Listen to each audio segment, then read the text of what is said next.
Ma question est adressée au ministre de l'Europe et des Affaires étrangères, M. Séjourné.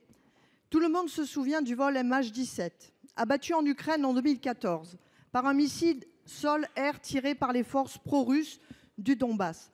Aucun survivant parmi les 283 passagers.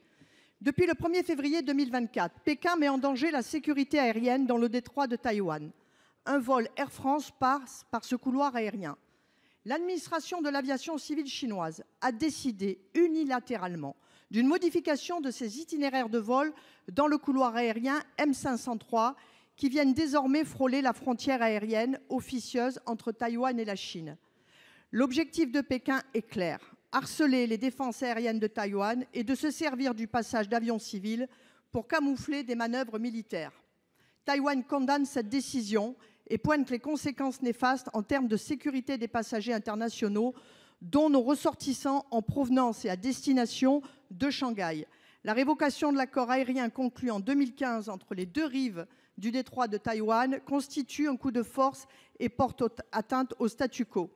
Malgré une résolution du Sénat votée en mai 2021 et les différents appels de nombreux pays comme la France, la Chine empêche la démocratie taïwanaise de siéger à l'Organisation de l'aviation civile internationale. La question que je vous pose, monsieur, j'y associe, monsieur le ministre, mon collègue Olivier Cadic.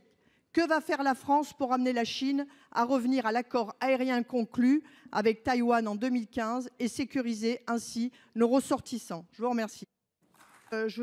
Personne n'est dupe, ici la Chine, irritée par les résultats de la présidentielle à Taïwan, cherche désormais à instrumentaliser l'aviation civile par des considérations politiques et militaires.